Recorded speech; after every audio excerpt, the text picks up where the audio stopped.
Hello there, welcome in to the latest edition of the SAU Softball Coaches Show. I'm Daniel Gallegos, joined alongside head softball coach Jason Anderson. And coach, Mother Nature continues to just really wreak havoc on the schedule in terms of trying to even play a game, or nothing has been as scheduled. And so, going back, before you picked up this impromptu doubleheader against Avila, which we'll get to, your last 6 games were canceled, all in conference play. The last 2 games of the series against Henderson State, and then the entire series of Harding.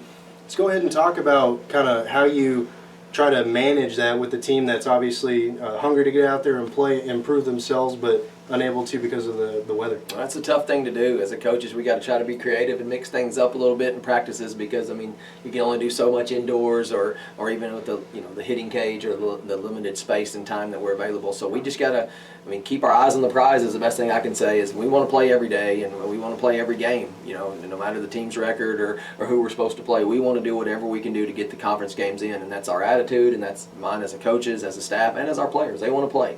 And so it's tough. It's tough when the weather's just taking over and you're not able to do the things that you want to do, or get in the games, or so you can work on things to get better this time of year. Like, you need to poise yourself to have a great run at the end of the season. But we're battling through. Picked up the doubleheader like we're going to talk about, and then so we just gotta stay with it. Yeah, Avila, team out of the NAI, they came in with a good record, and it was really one of those, you caught them basically in our backyard. Right. They were going to play in Grambling State. We're going to try to play Washita. It got canceled there, and so you're able to pick up those games. Very good NAIA team coming in. They had pretty good pitching. Your team able to come away with the doubleheader sweep. Talk a little bit about that, getting back into action. Well, yeah, no, that was, like you said, just kind of fell in our lap, and their coach had contacted us back in the fall, and at the time, we didn't know we were going to have so many games canceled, so we didn't really have a spot. And I had sent tons of emails over the weekend after the Harding series canceled, trying to pick up games, trying to get our girls out on the field so we can play some competition. And like you said, they were here playing Grambling, came in, very good NAIA team, good record on paper, won a lot of games up north, and had one really good pitcher that I thought was pretty good, and had a pretty good staff top to bottom. They hit the ball pretty well, so it was a good games for us, able to go out and get 2 wins, but at the same time just getting outside. It was a decent day, decent weather, and just a change from all this rain and snow and everything we've had the last month. So it was good for our girls. Obviously glad to get a couple wins, but I think the most important thing, we were just able to get out and play.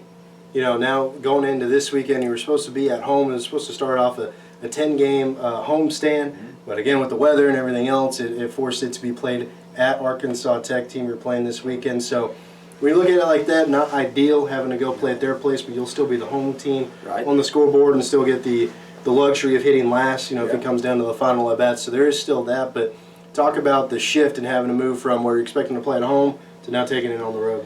I think in a normal situation, obviously in every situation, you want to play at home, being the home team, play at home with your fans and your crowd. But like you said, with all this weather, we just want to play. I think our girls are looking at it as an opportunity to get games in. And Tech's a very good team. They started off really hot, got it ranked really high in the polls, and still are a very, very good team. In conference, they're top of the standings, in that group, the top 4 or 5. So we got our work cut out for us. Anytime you get you play any team at home, especially a real good team, obviously you feel like they got a little advantage, whether they're the home team or not, I would think. So we've got our work cut out for us. We still got a tough 10-game stretch like you talked about, but we got to go to Tech. But it's just good to see a lot of teams getting the games in. I know Henderson and Northwestern Oklahoma are going to play at Tech's field as well, because we just got to find a dry place, and theirs happens to be dry this weekend according to the forecast. So we're going to get 4 big games in right there at Tech, and we got our work cut out for us. But we need to show up, be ready to play. Yeah, you kind of look at Arkansas Tech on paper. You mentioned they got off to a good start, got nationally ranked pretty high.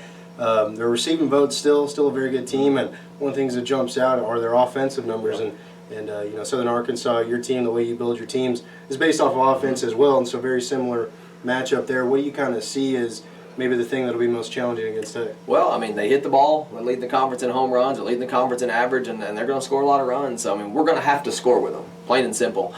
We just need to, hopefully, that our pitching can hold up and theirs can give up some runs. Really, that's what you look at, because I think offensively we match up with them pretty well, top to bottom. I think, we can definitely hit with them all day, and we just got to make sure that our pitching and defense is there. We don't give them a lot of extra base runners, a lot of extra, free hits and you make a bunch of errors and stuff here or there, because that can turn into a 4 or 5 run inning very, very quickly. So we gotta mitigate our damages on the defensive side of the ball, and we gotta hit. I mean, if you go out there and you don't hit against them, I mean, you're probably not going to win the game. So we've got to score runs, and it's going to be a tough series. Like I said, they've got some returning pitchers from last year that are really good, that have good numbers. So we're going to have to step it up on our side and then get down there and then hit the ball. But if we control our side and we get some good pitching and good defense, and our offensive shows up like it can, I think we'll be in good shape. We appreciate it very much for your time. Again, head softball coach Jason Anderson, he and his Lady Meal Riders are set to take the show on the road to Arkansas Tech for the 4-game series that will be played Saturday and Sunday. They will be the home team, though, despite playing in Russellville, so they will be home team on the scoreboard and get the final at-bat each game. Coach, best of luck for this very important series. Thank you.